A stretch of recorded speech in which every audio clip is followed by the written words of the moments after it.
creator and sustainer of all things and all people. You are the source of all wisdom and light. Enlighten our minds to receive your guidance so that you may lead us into true wisdom. May all that we say and do in the service of this county, whether as an elected member or an officer, be in accordance with your will and for the good of your people. Amen.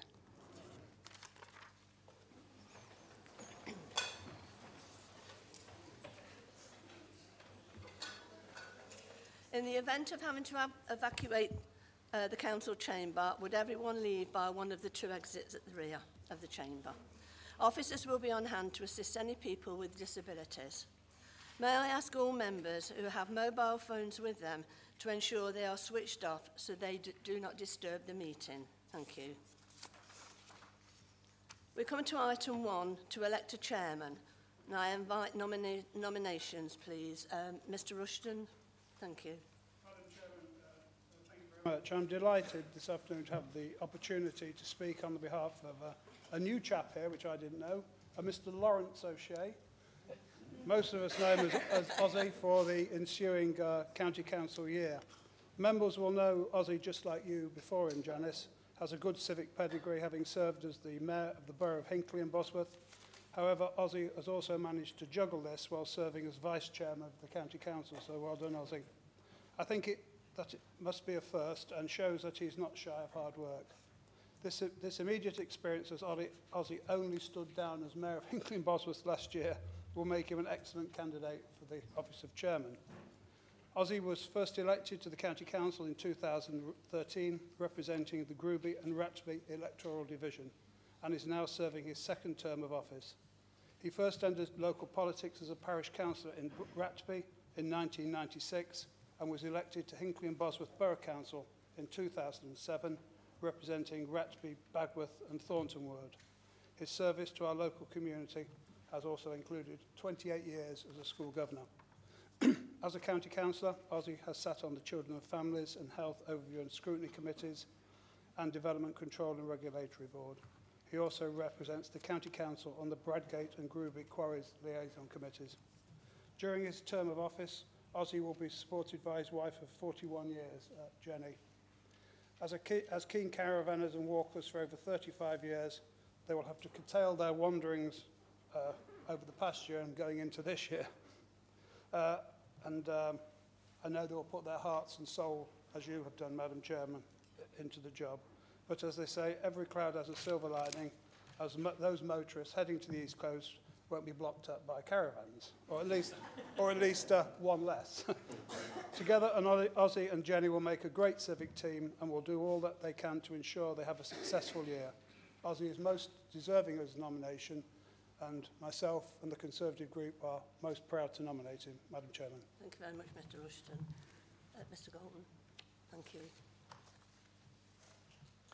Thank you, Madam Chairman. On behalf of the Liberal Democrat Group, I'm very happy to support Ozzy O'Shea's nomination as Chairman of Leicestershire County Council. We know that Ozzy is an experienced county and borough councillor, and we've heard that he comes to the post of Chairman immediately off the back of having served as the Mayor of Hinckley and Bosworth. This experience will stand him in good stead for the many civic duties he will soon be embarking upon.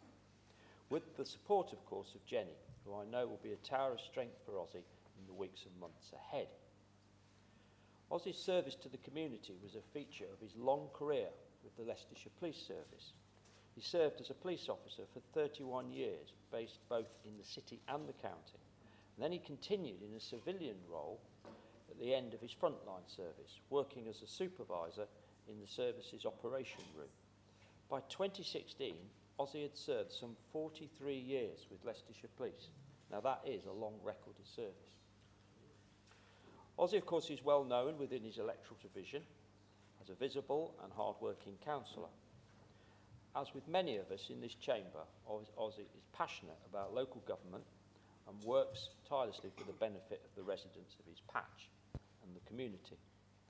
This has made him a popular figure, and now as Chairman of the County Council, he has the opportunity to represent the County Council across the county, where I'm sure he will soon prove equally popular and respected as our first citizen of Leicestershire. Now, I understand that Ozzy has recently acquired some new skills, new string to his bow as a go-karter, which he may choose to talk about. But I have the vision of him attending the odd civic occasion, perhaps not in the car, but on a go-kart. Will remain to be seen. And I also understand that the passing out at the Borough Council, there was something of confusion about what role Ozzy is about to become when the leader of the Borough Council looked forward to him becoming the leader of the County Council today. So clearly there was a slip of the tongue there, unless there's something going on that we don't know about, Chairman. But seriously, Chairman, I'm sure that Ozzy has much to offer the County Council civic office. And on behalf of my group, we wish to wish him every success in the new role. Thank you, Mr. Galton. Thank you. Dr. Einan, do you wish to say anything? No? Okay, thank you very much.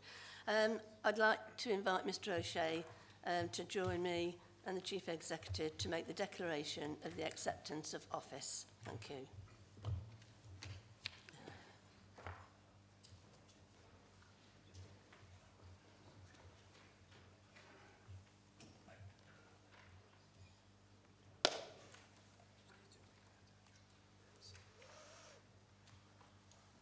I, Ozzy O'Shea of 19 Heathbrook Drive, Rugby, in the county of Leicestershire, having been elected to the office of Chairman of Leicestershire County Council, do hereby declare that I take the said office upon myself and will duly and faithfully fulfil the duties thereof according to the best of my judgment and ability. Dated this the 16th day of May 2018.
I would like to offer my sincerest thanks to members of the County Council for electing me as the 44th Chairman of Leicestershire County Council.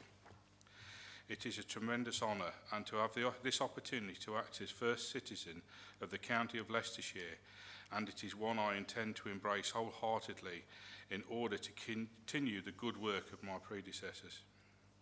I would like to offer my thanks to Janice for her service as Chairman of the County Council over the last 12 months. It has been a pleasure to support her with her official engagements, and I would like to take this opportunity to acknowledge the service that both Janice and Tony have given the County Council and our wider Leicestershire community during their term in office.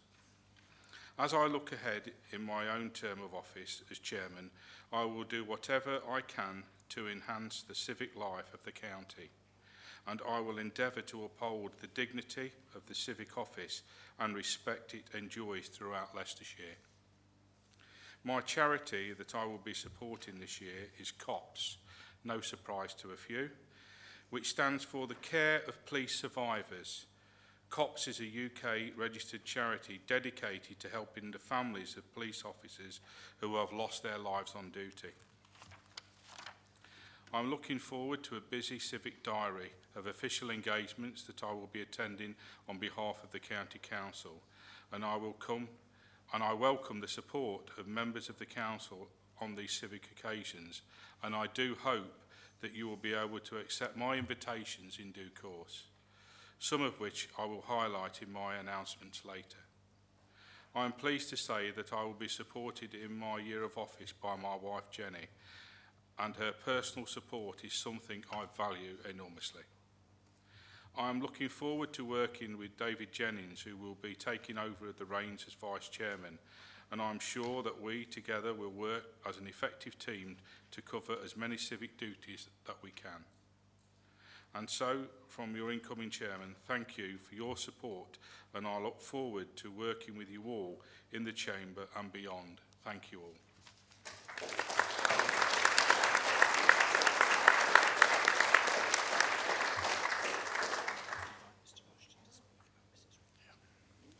Mr. Rushton, would you like to say a few words about Janice, please? Yeah, certainly, Chairman. Wow, what a year, Janice. It seems to me like if you don't come from Hinckley and Bosworth, you can't get to be chairman or vice chairman, but I don't think that's actually the case, but what a year you've had. It's been a busy civic year, as you know, Janice, with many official engagements attended across the county. But as it's been alluded to before, it's been a double act. And I know that Janice would agree with me that you couldn't possibly manage the workload without the constant support of your husband, Tony. He's been a great person to have at your side, and every time I've met him, I found him to be charming, friendly, and an incredible support to you. So really well done, Tony. For the past 12 months, Janice and Tony have given up their evenings and weekends, put on the ceremonial chains to represent this council at more than 300 engagements. I also know that Tony is an avid City fan and had at times had to hand over the treasured season ticket when duty called. That is a sacrifice indeed, which I'm sure you'll agree, Janice. There have been the usual visits to community groups and schools and attendance at formal events and parades, meeting with young people, the civic community, charities and voluntary groups, and people of other faiths and cultures. Throughout her programme, Janice has adopted a very approachable and friendly style, which has made our guests feel most welcome, whilst helping the County Council to build new and lasting relationships, which personally I find very, very important, as you know, Janice, so thank you. I know I speak for us all when I say that the members and officers of the County Council have valued the work carried out by Janice in the name of the County Council. Janice has used her year to maximise the impact, and it says in here limited, but I think we actually still do, even with the recession and stuff. We do put on a pretty good civic hospitality programme. So, and also you've featured a lot of local volunteers, predominantly in the programme. The civic dinners have been used as a vehicle to show appreciation to some of the volunteers who directly support the County Council and those who support the wider community. These, as you know, Janice, are special occasions for these guests, so enjoy an evening with like-minded people, whilst hearing for you, the Chairman, how the County Council appreciates their voluntary efforts. The letters of appreciation that have followed such occasions, Janice, have been a testament to the value of the work you've done as Chairman. Janice will have her own highlights, I'm sure, but I would have thought that meeting Prince William and a number of other members of the royal family would be up there as particularly memorable occasions. During her year in office, Janice has lent her support to the Joe Humphreys Memorial Trust, which seeks to raise awareness of sudden heart failure. The story of young Joe Humphreys, who passed away suddenly whilst out jogging, touched Janice's heart, and she has done a lot in her year to help the trust raise funds to supply defibrillators across the county. Her charity dinner alone raised £4,000, and a key introduction made at that event led to a further 2,500, which is an incredible achievement, Janice.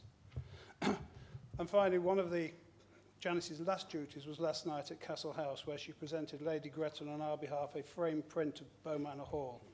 The print was given to mark the County Council's appreciation of Lady Gretton's 15 years of service as Lord Lieutenant, ahead of her impending retirement in June. I know that Janice, like her predecessors, has enjoyed very strong and cooperative ties with the Lord Lieutenant and the Leicestershire Lieutenancy, which is a relationship which I'm particularly proud of, and I know most members of this County Council are proud of. Obviously, we're going to see Lady Gretton's successor, so thank you, Janice, for what you have done to continue this. I'm sure everyone will agree that Janice and Tony have represented the county with dignity and sincerity throughout a very successful year. Whilst I am sure Janice will miss her civic role, she and Tony must certainly be ready for a well-deserved rest after 2 years of civic duties. I know that I speak for all members, Janice and Tony, when I thank you most sincerely for the work you've undertaken in the civic duties on our behalf. Your service to the County Council and to the Leicestershire community is much appreciated by elected members across the chamber, Janice, and from members of the public who I've met who found you very amenable. And I'm sure you can look back with great pride on the year you and Tony have had. Thank you very much. Thank you very much.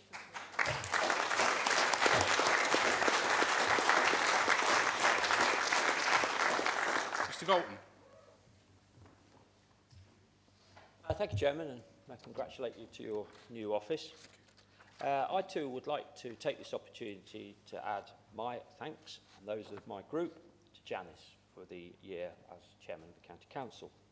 The role of the Chairman outside this chamber represents ceremonial tradition, and that is why so many organisations wish to invite the Chairman, regardless of the size of the organisation or indeed the size of the event. Having the Chairman attend provides a real sense of occasion and civic pride. People know they are at a special occasion if the Chairman is there with her chain of office. This requires a Chairman who doesn't tire of meeting people, shaking hands, public speaking, presenting certificates, cutting ribbons, and so on and so forth. Janice, with the support of Tony, has done this all year long with a great smile, which has marked her out as a popular Chairman. We have acknowledged in the past the importance of the County Council's support for our armed forces, and this has been sustained through Janice, who has continued our important tradition of hosting the annual services dinner and jointly hosting the City and County's celebration of Armed Forces Day. The veteran community also features prominently in the Chairman's invitations, and the County Council is now regarded as the leading body for engaging collectively with the veteran community, which is hugely appreciated by our veterans in Leicestershire. I would like to thank Janice for her work and the priority this has been given in her busy year. Now, I know that Janice would be the first person to say that she's benefited enormously from the support that she's received from her husband Tony throughout the last year. And I would like to take this opportunity to pay tribute to Tony's role too, as he's given so much of his time, energy, good humour to make the civic partnership such a success. I'd like to conclude by expressing the thanks of my group for everything Janice and Tony have done for the County Council. And, of course, you've done Earl Shilton proud.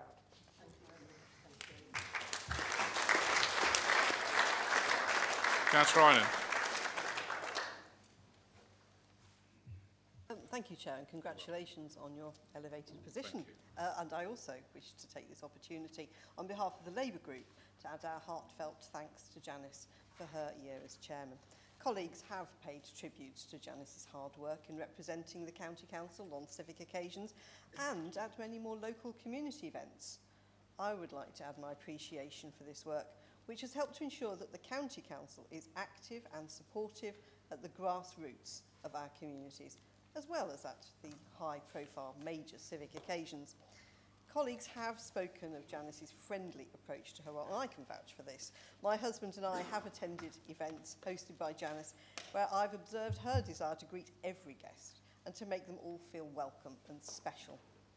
We've heard about the many formal civic occasions where Janice represents this council, but there are also many other events where her style of chairmanship really comes to the fore. There have been those occasions which recognise and celebrate the achievements of young people, whether that's through graduation ceremonies or awards events, marking personal achievements, through organisations such as the Prince's Trust or the Scouts and uniformed organisations. Janice has also attended many events which bring together our diverse communities, for instance in co-hosting the recent Commonwealth Big Tea. This is when a chairman who does not tire of saying hello and making conversation with an eclectic mix of the county's residents comes into its own. Janice has made this look easy when really it is hard work. So on behalf of the Labour Group, Janice and Tony, I offer congratulations on your year in office and wish to put our appreciation on record. So thank you to you both.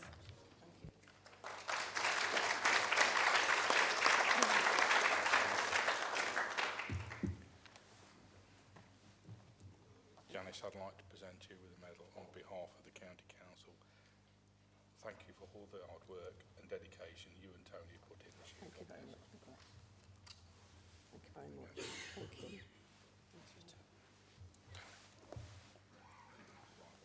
Thank you for the support that you've given to Janice and and to this county council. Thank you, Mr. Chairman. Much appreciated. Thank you.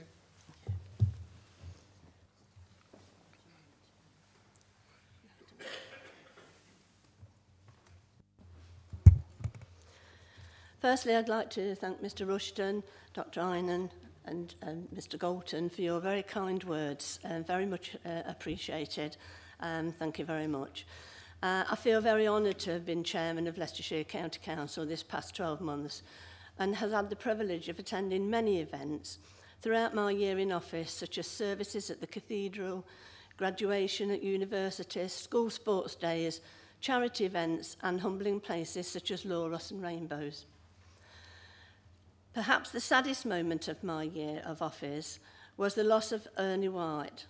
Tributes have been properly paid, but I wanted to take this opportunity to mention something else. Some members will be aware that Ernie published 2 books about the County Council, one an historical perspective and the other a look back of his year in office as chairman. I have arranged for a copy of both books for every member of the council, and the easiest way to obtain your copies is to ask any member of the Democratic Services. The charity I chose for my year was the Joe Humphreys Memorial Trust that promotes awareness of sudden arrhythmic death syndrome, SADS. The trust was set up by Steve Humphreys, whose son Joe collapsed and died from SADS in 2012. Each year, 12 young people lose their lives to SADS in Britain.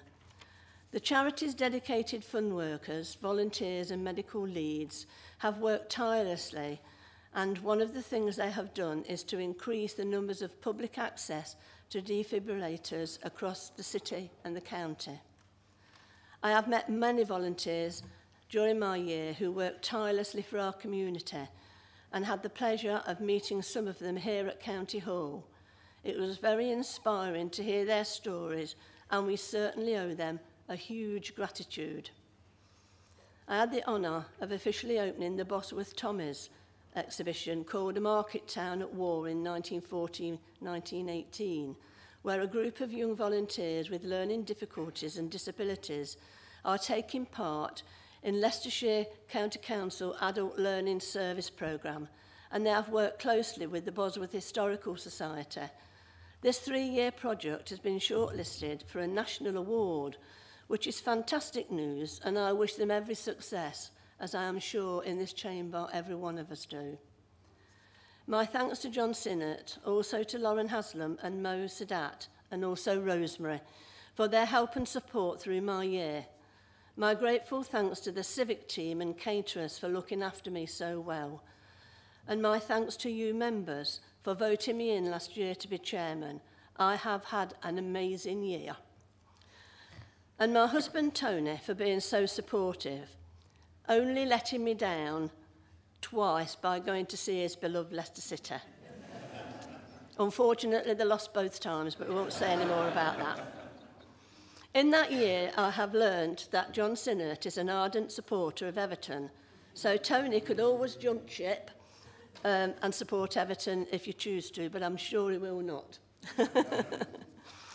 My late mother used to say, Janice will never pass a driving test, she's too nervous a person. Well, I did.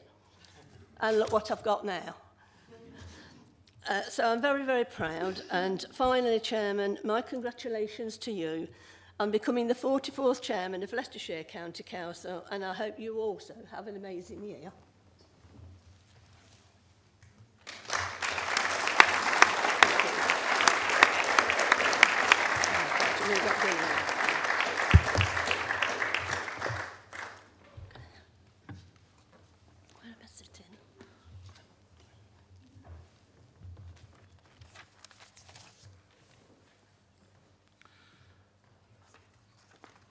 Now move to agenda item 2 to appoint a vice chairman.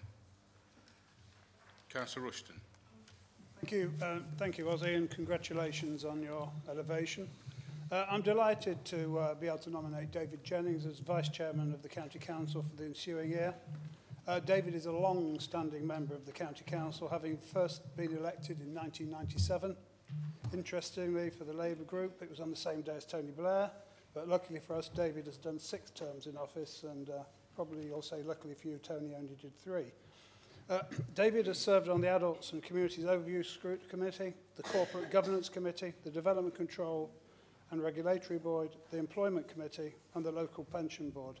And one thing that's not mentioned in my note here is David has also been the chairman of our group for a good number of years, and has certainly been the chairman of our group for the 6 years I've been leader, and I thank him for his honesty, his integrity, and his loyal support as my group chairman.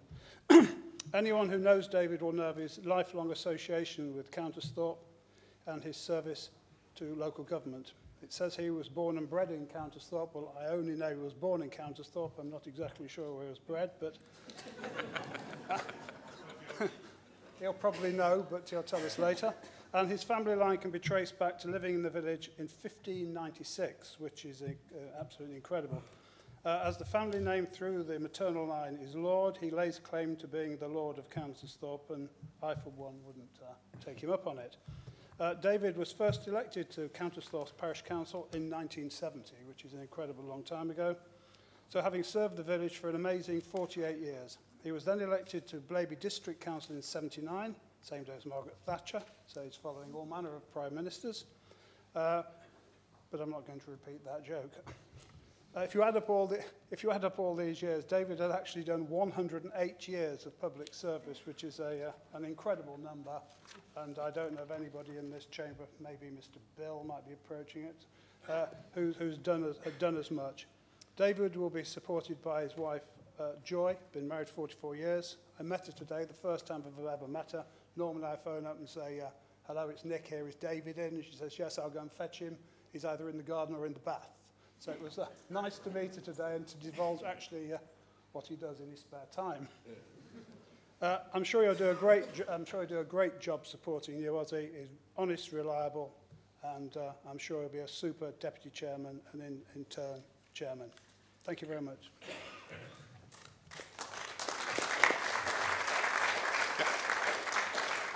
Councillor Galton, please. Thank you, Mr. Chairman. On behalf of the Liberal Democrat Group, I'm very happy to support David Jennings' nomination as Vice Chairman of the County Council. I'm sure he won't mind me saying that he's a larger-than-life character on this council, and he enjoys the respect of his fellow councillors across the chamber. I've worked quite closely with David over the last year in the role of the fellow Scrutiny Commissioner. The thing that stands out, unlike some people, is that he has a sense of humour, and occasionally that tends to come out at the appropriate time. The leader has mentioned that David will be supported in his civic year by his wife, Joy. They've been married for 44 years. They have a son and a daughter, who are both married and have 2 grandsons. Although now retired, Joy has also supported the work of the County Council, having served as a teacher in what was the Middlefield Infant School in Hinckley, which later became Richmond Primary School, and then later with Fleckney Primary School. This husband and wife team are going to bring a very experienced perspective to the civic role, which will be sure to stand them in good stead for what lies ahead next year, not just in the coming year, but of course as chairman of the County Council, which will follow. I hope they both enjoy their civic duties, and on behalf of my group, I wish them every success in the coming year. Thank you, Chair.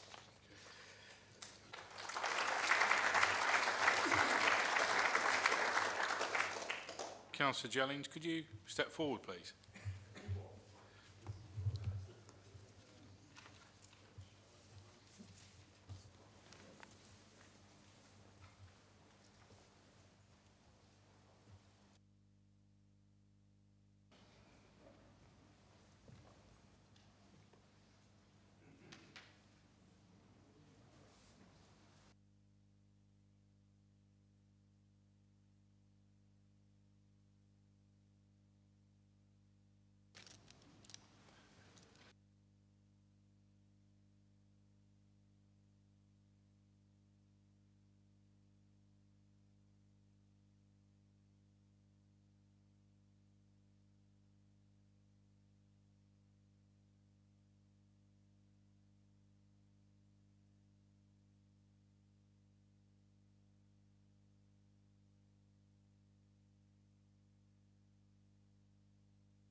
Agenda item 3, Chairman's announcements.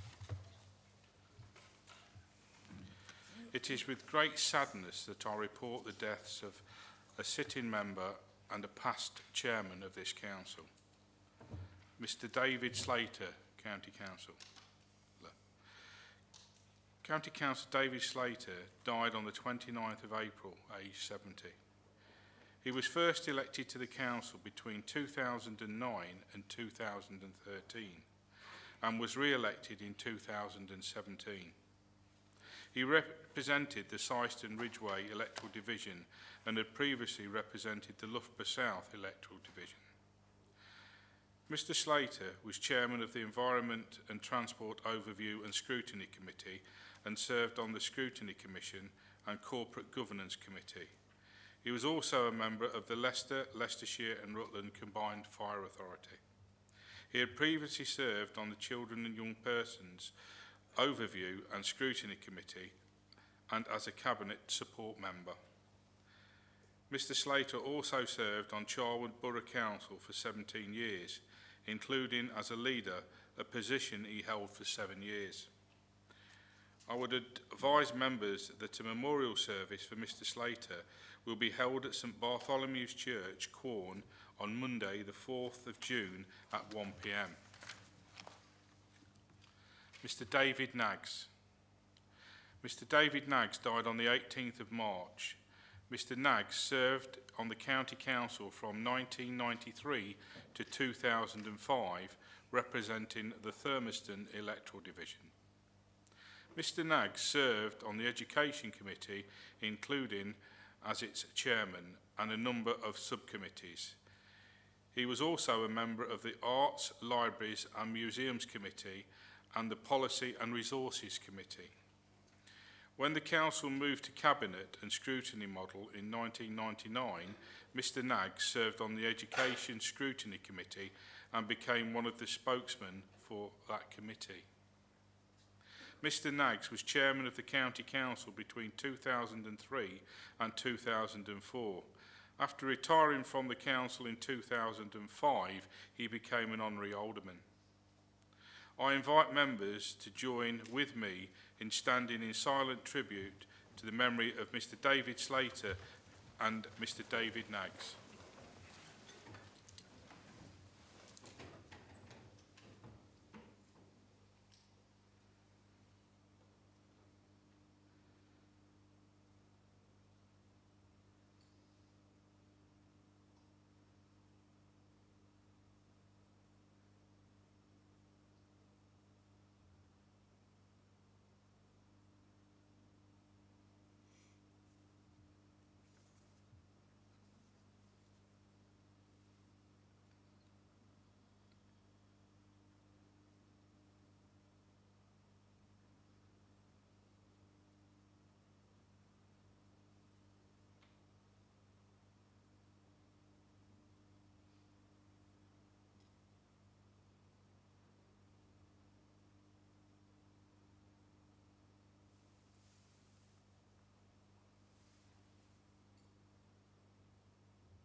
Thank you.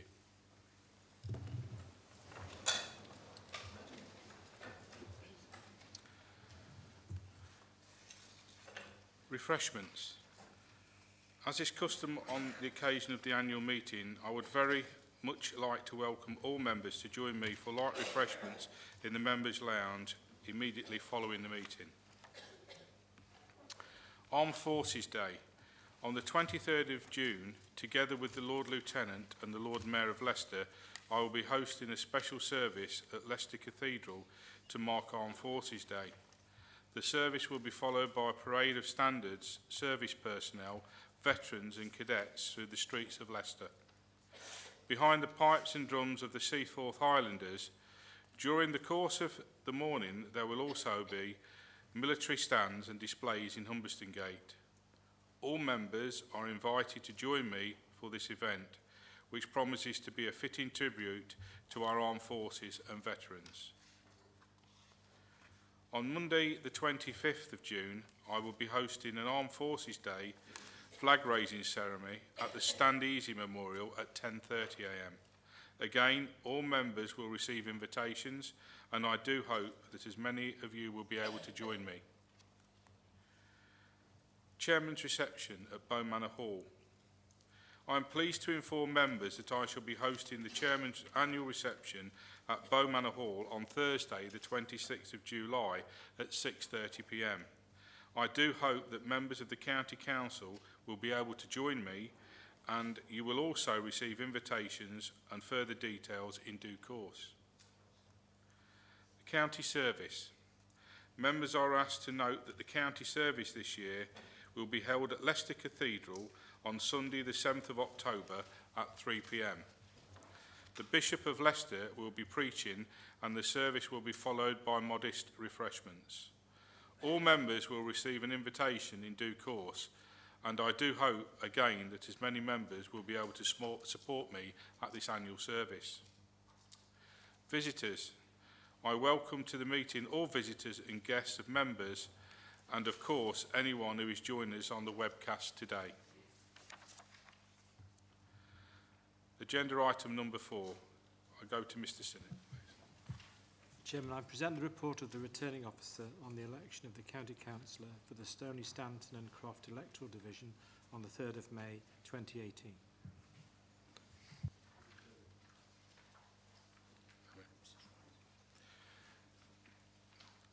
Mrs.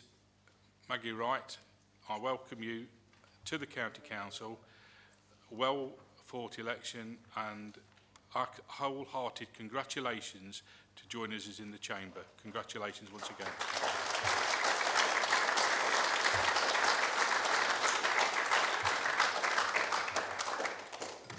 Agenda item number 5, minutes of the last meeting.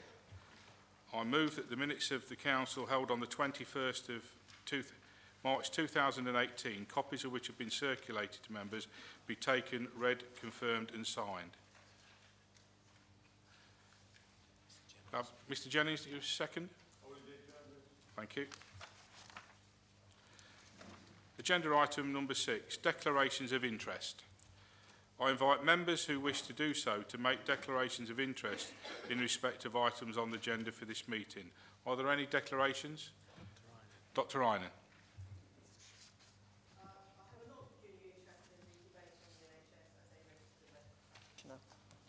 Noted, Dr. Rynan. Agenda item number 7, questions asked under Standing Order 7, brackets 1, 2 and 5. The questions set out and the replies on the order paper will be taken as read and entered into the minutes. I have 3 supplementaries. First of all, Mr. Sheehan. Thank you, Mr. Chairman. Congratulations on your appointment to office.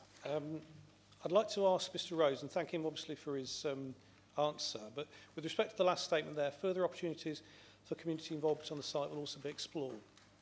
I think it will be helpful if you could talk to officers about the timescale for the replacement children's play area and the toilet block project, and also try and ensure that there's more regular consultation on these issues with the parish council and myself as the local member. Thank you.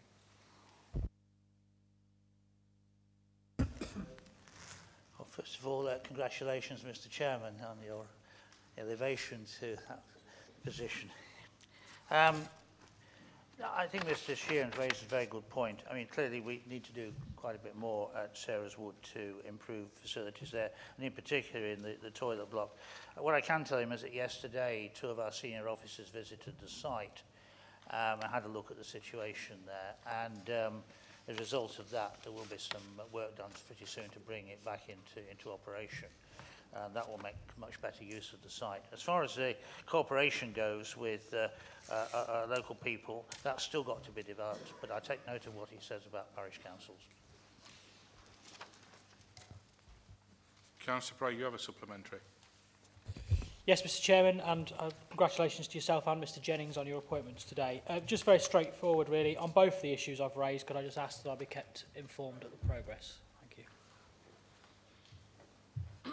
Councillor Payne. I'll answer that directly, which is, of course, Mr Bray will be kept informed. I'll ask the Director, but whilst I'm on my feet, can I congratulate you on your appointment, Chairman? And I can't help but note, I'm not sure if anybody else has noted this, but the current incumbent of the great office of the President of the United States, he is the 44th person to hold that position, and you are our 44th Chairman of this Council too, so that's good. I can assure you I'm nothing like that man.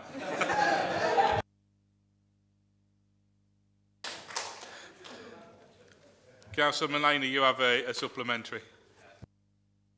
As well, Mr Chairman.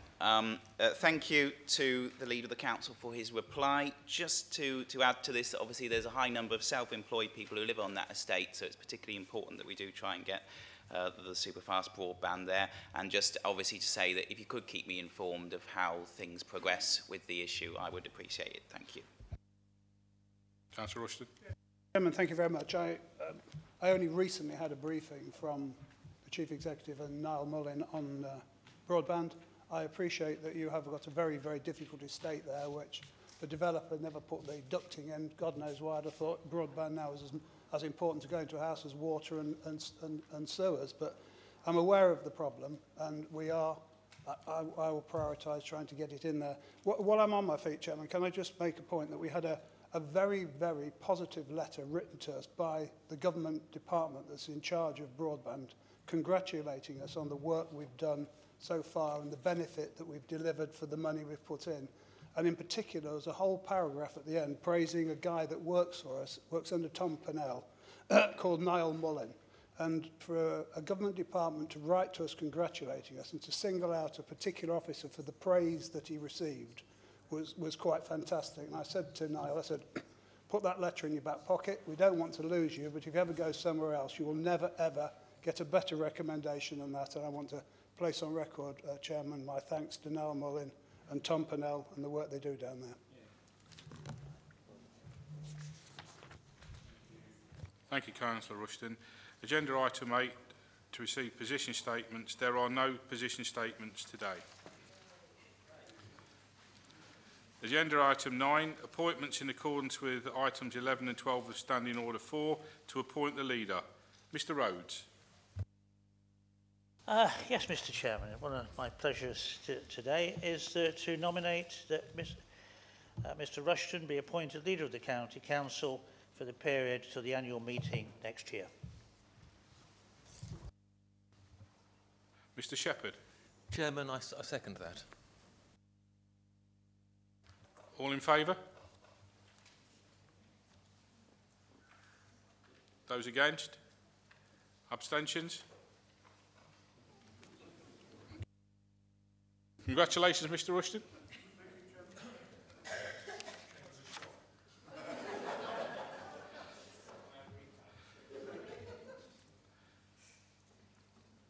To note any changes to the membership of the Cabinet made by the Leader. Mr Rushton. There are no changes to the members of the Cabinet, and I move the list as printed. Mr Shepherd. Seconded, Mr Chairman. All in favour? Abstentions? Nobody against? Thank you.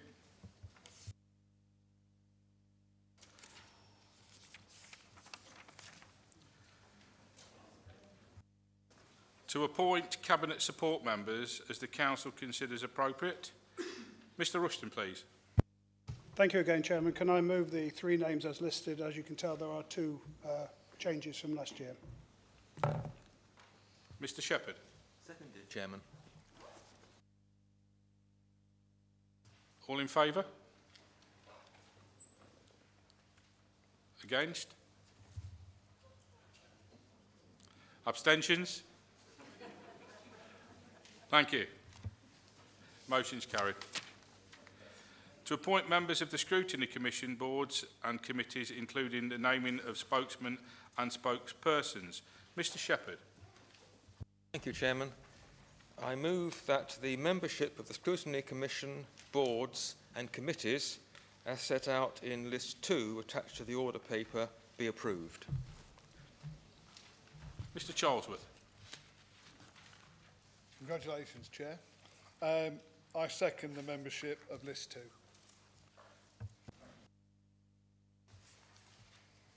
moving on to substitutes. Mr Shepherd.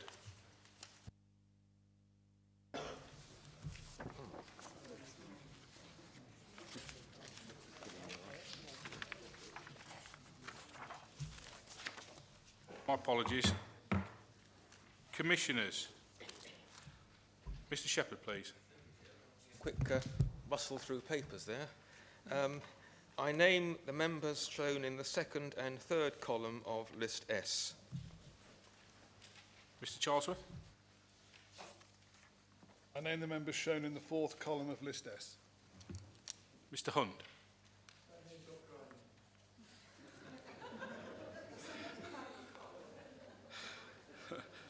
Scrutiny Committees and Development Control and Regulatory Board. Mr Shepherd.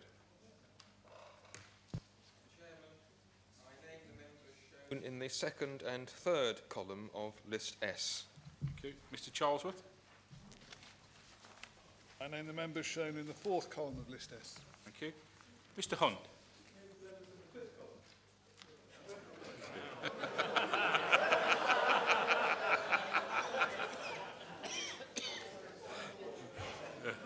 You got it wrong. I take it was S. Other regulatory bodies. Mr Shepherd. Mr Chairman, I name the members shown in the second column of List S. Thank you. Mr Charlesworth.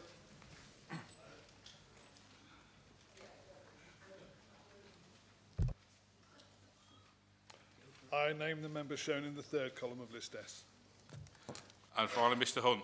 And I name the members in the third column. Fourth? Is it the fourth? Of List S. 29. Yeah. Finally, substitutes. Mr Shepherd. Mr Chairman, I move that the Chief Executive be authorised to make and terminate appointments to the Commission, committees, boards and other county council bodies, not including the Cabinet, in accordance with the wishes of the political groups to whom the seat in question has been allocated, subject in the case of those bodies set out in List B to the group giving 1 day's notice to the Chief Executive of its wishes. Mr Charlesworth. I second the recommendation on substitutes. All in favour? Thank you. Agenda item 10, notice of motion. Mrs Hack. Thank you. Thank you, Chair, and congratulations on your appointment. I'm presenting this motion on the NHS financial sustainability to highlight that in the past 12 months we have had little to no information presented to this council on the progress of the STP. In that time we've had the opening of the new A&E in the city, and whilst there's been some improvements, we've still seen ambulance stacking outside our A&E, and there's been continual difficulties reaching the 4-hour target. The winter pressures have seen so many planned operations, including cancer operations, cancelled at a reported cost of £10 million, and the LRI deficit has increased by 35 million. This cost, however, seems insignificant to the extra worry and concern this causes to patients and their families while they're going through this time. In an article from James Meek, which he published last month, he outlined 3 concerns lurking in the transformation agenda set out in the NHS document 5-year forward view. Firstly, what if the government didn't come up with the resources to support the transformation? Secondly, if the transformation created financial capacity, what was stopping this from just being simply used to cut? And thirdly, what if the surge in demand from elderly people came along sooner and with more intensity than first predicted? The STP as presented is looking to cut services in a growing Leicestershire.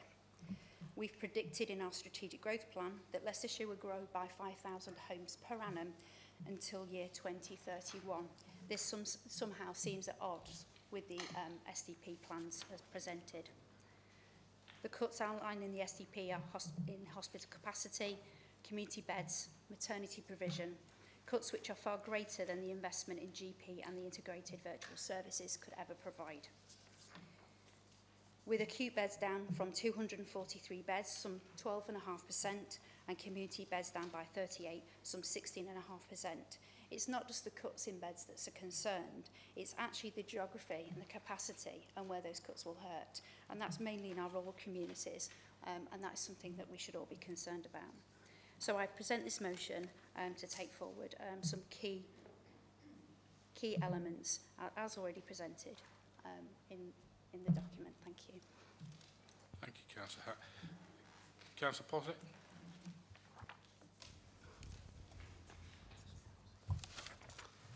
Thank you, Mr. Chairman, and congratulations on your new post. The administration is happy to support Mrs Hack's motion, and I will start by recognising the support that the Council gives to efforts to integrate health and social care. At the 10th of April Cabinet report, we highlighted this when it said the County Council has a significant role in the delivery of care and support to citizens through its social care and public health functions, and a very good track record in working alongside NHS partners to improve integrated care to date. It should therefore remain a high priority for the Council that the areas of core business that interface with the NHS, including delivering new models of care, continue to benefit from good operational and strategic leadership backed by appropriate governance. I don't believe any member disagrees with that. However, the concerns of Cabinet with regard to local NHS service reconfiguration and their sustainability and transformation plan were also set out in the same report. The Cabinet highlighted specific concerns about the lack of detail in respect of proposals for NHS service changes and spending reductions to close the local funding gap of £400 million. And separately, about the overall STP partnership governance arrangements. The County Council requested an externally led review of those arrangements, and we welcome the belated recognition by the NHS of the need for such an externally led governance review. Worryingly, there remains a lack of clarity around the timescales for STP publication, engagement and consultation activities. I do not expect a plan to appear anytime soon, and I agree that arrangements need to be made for the local NHS to explain themselves to elected members, starting with scrutiny. In terms of the roles of the Cabinet and the Health and Wellbeing Board, a separation of responsibilities was set out in the April Cabinet report, and I can also say that we are working closely with the City and Rutland at member and officer levels. In regard to the 2018-19 CCG financial plans, I certainly support the LLR, that's Leicester, Leicestershire and Rutland CCGs, coming to scrutiny to explain their proposals, both for savings and for a joint management board. I am very happy to support this motion that's been brought to the Council today. Thank you, Councillor Posman. I've got 6 speakers. Dr Hill, please. Thank you, Chair, and congratulations to yourself and the Vice Chair. Very happy to support this motion. Some of what I was going to say has already been said. The Sustainability and Transformation Plan appears to be disappearing off into the long grass repeatedly, and I have concerns that whilst that's happening, some elements of it are being implemented almost by stealth without proper scrutiny from ourselves, which is what the public would expect, and that's concerning. So it's good that we raise things like the lack of accountability and welcome the external review of governance. There are important things that need to happen so we and the public can be assured that things are being done in sort of what we could call the right and proper manner. And I think the CCGs do need to come and explain themselves. Health is a hot topic amongst everybody, and is something that people have a lot of concern for. With increasing population, increasing demand, it's something we need to be certain that every last penny is spent in a proper way. So as I say, Chair, I'm quite happy to support this. Thank you. Councillor Mullaney. Thank you, Mr Chairman, and thank you to Councillor Hack for bringing forward the motion. This whole issue to do with the STPs has been dragging on for far too long. It's a particularly big issue in Hinckley, where the Hinckley Hospital on Mount Road is still facing the risk of closure due to it, and we're not being offered any replacement facility such as a walk-in centre, despite having the second biggest population outside the city in Leicestershire around the Hinckley area.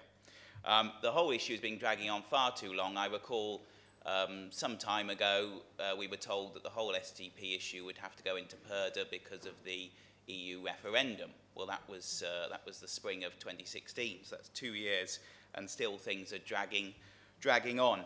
We've also recently had news of the £20 million of savings that the West Leicestershire CCG, which covers the Hinckley area, is going to have to make. That's going to inevitably mean more cutbacks to services in the Hinckley area for our NHS, despite the fact we've got a large and growing population.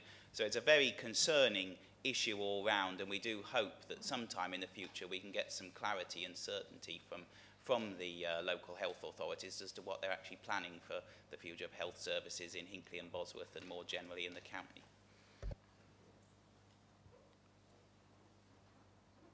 Councillor Newton, please.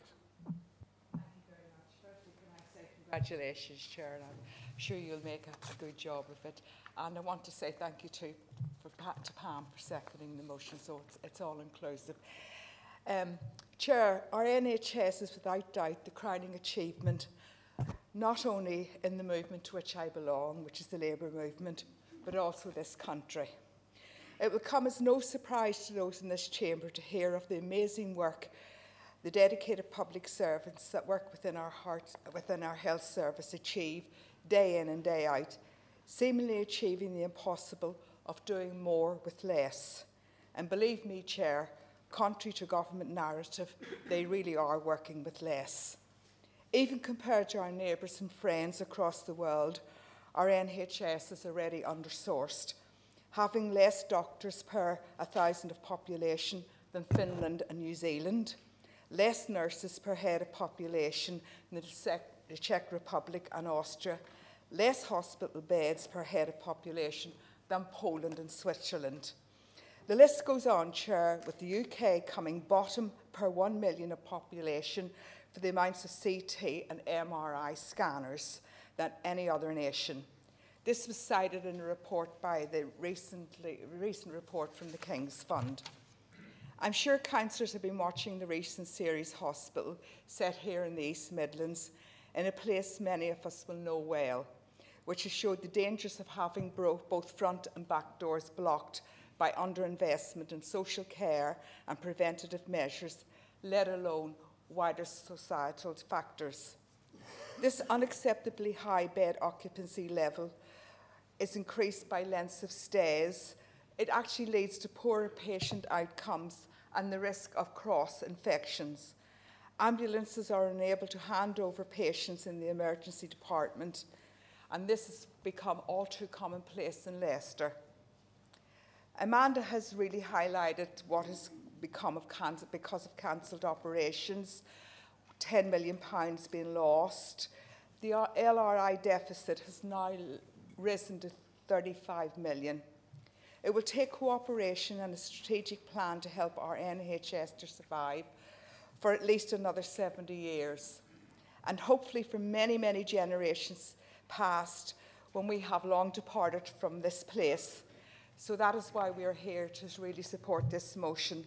So it's therefore imperative that we encourage the clinical commissioning groups across our county to take action, to work together to deliver a strategic plan to protect our community hospital, whilst also investing in support services, our hospitals, and give a cheer for our amazing NHS staff. I support the motion, Chair.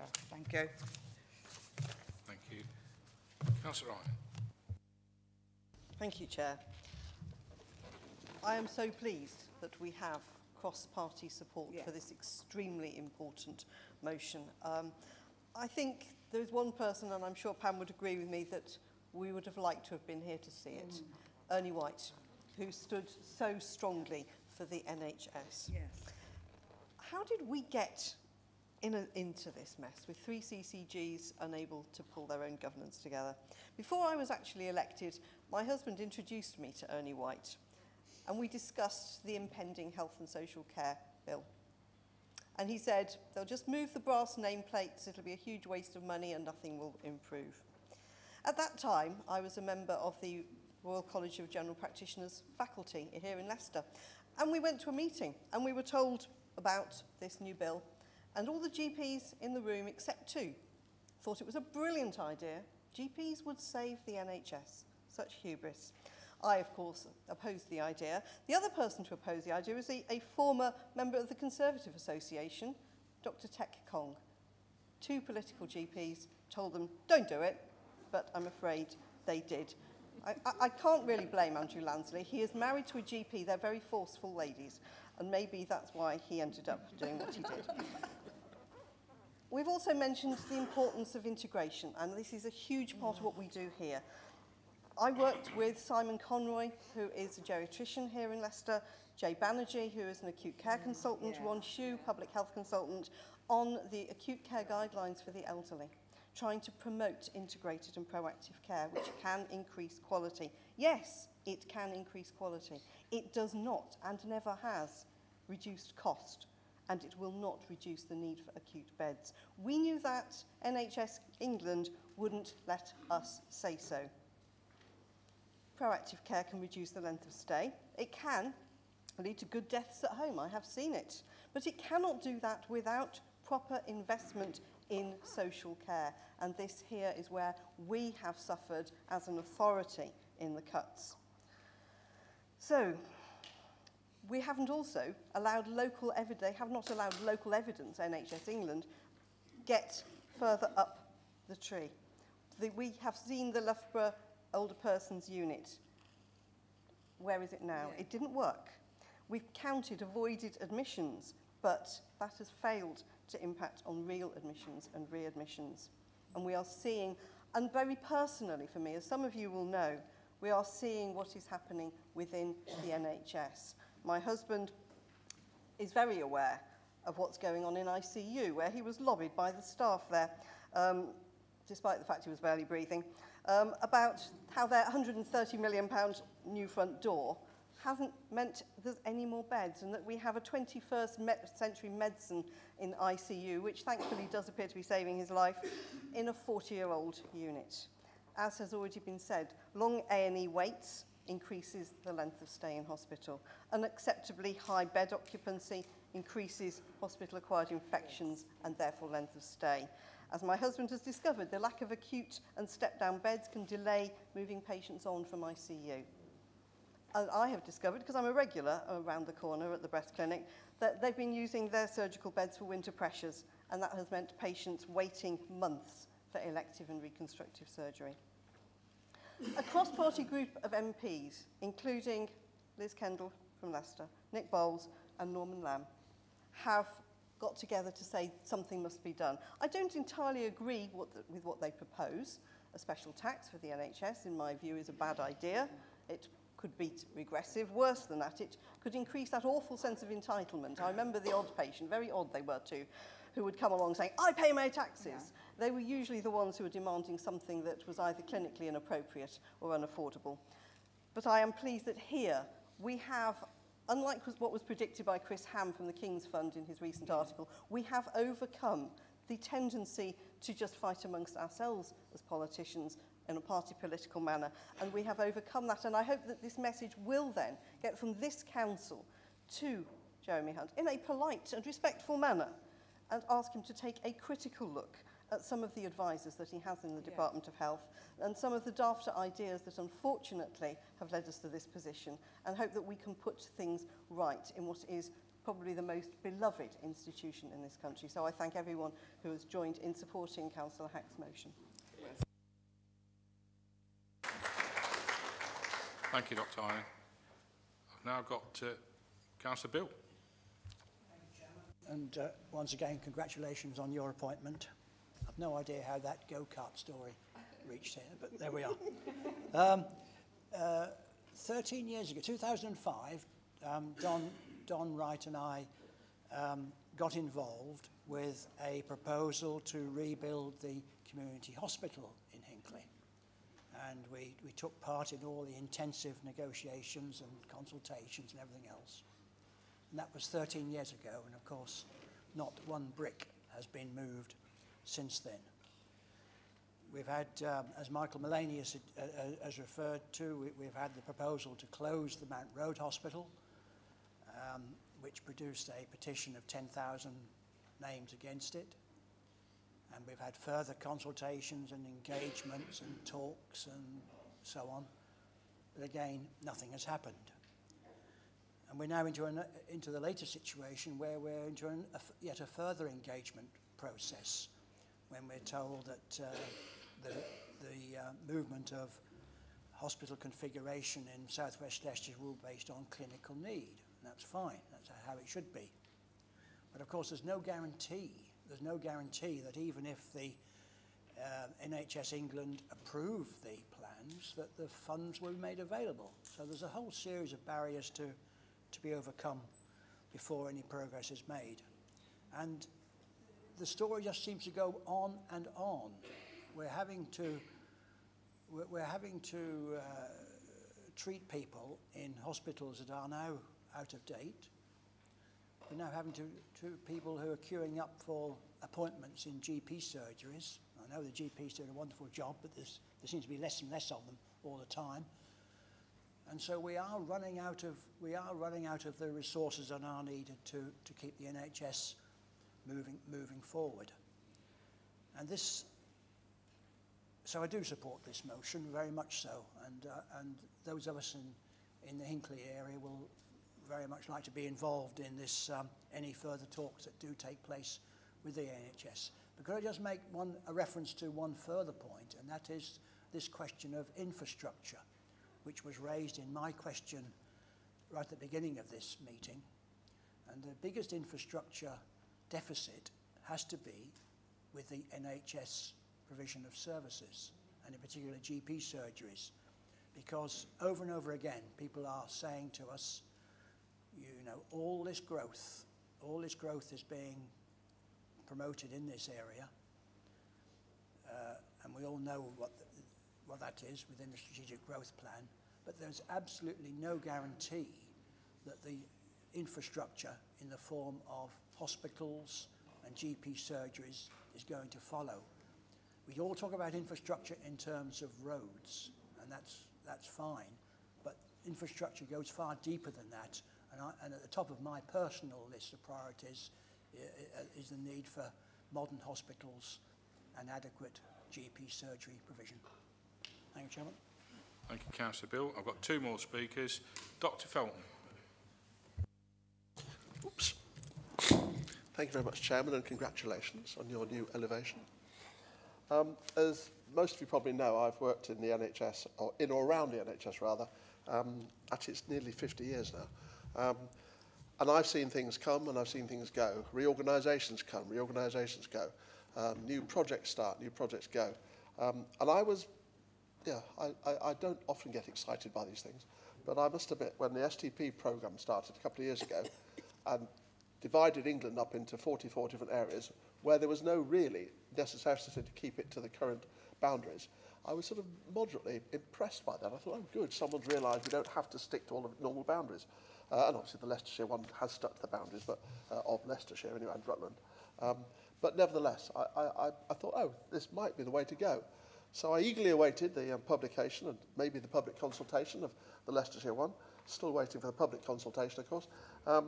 And indeed was involved clearly as a member of the health scrutiny back then in some of the early scrutiny work, and indeed with the joint scrutiny down at Leicester City when we met with colleagues from Leicester City and Rutland and scrutinised the author, basically.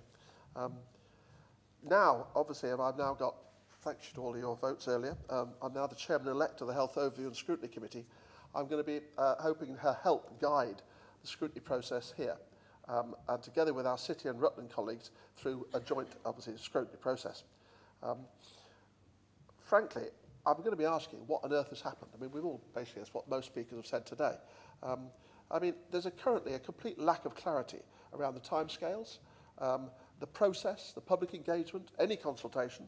There's also a distinct lack of engagement with local authorities, clearly, and the Cabinet paper made that very clear, in ongoing planning and partnership development, and a lack of clarity as to where accountability, including democratic accountability, lies. And I think that's pretty crucial to all this lot. I had a quick look this morning before I came up here from my job in Northampton General Hospital at the Nottinghamshire STP website. I mean, the Leicestershire one is to all intents and purposes, forget it. It's not non-existent. Hasn't changed for 2 years. Nottinghamshire, of course, were awarded part of the Vanguard unit that the Secretary of State came up with last year, where they're subtly changing the sustainability and transformation plans stroke partnerships into integrated care systems now. I mean, it all makes sense. Integrated care, great, it's what we're all about. Closer collaboration, isn't it? And one of the little headlines they've got on their little anecdotes they've got on their website says that the STP, or now the integrated care system, is that local people will receive more joined-up care, often closer to home. And I mean, that's really what it's all about. We need it to work, and we need it to work collaboratively. This isn't an aspiration, it's something we can really get to grips to. So I'm very happy that this motion's come before us today. Thank you, Amanda, and thank you, Pam, for seconding it. And certainly I'm very happy to support the motion. Councillor Rhodes. Somebody wants me to speak for 10 minutes, Mr. Chairman, in order to win the sweepstake on the length of this meeting. I've only got 5. 5 minutes to solve the problem of the National Health Service. Well, there you go. What I hear so often from people who are critics of the health service is usually a lot of anecdotal problems, and they list them out. I've heard much of that this afternoon. And of course, many of them, these things will be true. What the country has conspicuously failed to do, and certainly they've failed to do in Leicestershire and Leicester, is to come up with a vision which will work for this particular area of the country. And that's what the STPs were supposed to do. There's a very interesting article which was written only a few weeks ago. It appeared in a journal called the London Review of Books, which is fairly obscure, but I was passed a copy of it. And it's about 36 pages long. It's written by a man who Dr. Einan was probably knows, and certainly some other members of the Labour group will know, because he's probably one of yours, a man called James Meek, who used to write for The Guardian, which is why I didn't know him very well, of course, as you know. But I read his whole 36 pages, and it was actually very readable what he'd put, and some of it was anecdotal, but he was describing some of the problems. I was particularly interested in it because one of the people referred to, one of the cases, was a gentleman who actually I know personally, who lives in Leicestershire, who is a disabled person and has difficulty getting treatment when he needs it sometimes. So it brought it home to me exactly what the situation is. In the motion that we have in front of us, I think Mrs. Hack has touched on many of the points which need to be looked at, and where this council, working with the health service representatives, can help. Very clearly, there are all kinds of administrative problems in the health service, not least of which is this lack of accountability, and that's referred to in the motion. And in fact, no one seems to be accountable for anything at all, which is why every time a complaint comes of something going wrong, in the end it goes shooting right up to the top, and the only person who can speak is the Secretary of State. Well, can you do anything more ludicrous than that? We need somebody in Leicestershire, who is responsible for health, and we haven't got that at the moment. So that is clearly a deficiency. And then I think if we had that, and then a team of people around that person, we could start to work together constructively with the social care services that we deliver from this council, which are so important to the health service and to the comprehensive package which is needed by people. Then we could start to make progress. I listened with considerable interest to what Dr. Feltham said, and I look forward to his term, by the way, as the new chairman of Health Scrutiny. And I think he will be able to shed a considerable amount of light on what needs to be done. And I look to Mrs. Posnett as well as a new lead member, or fairly recently appointed lead member for health on the cabinet.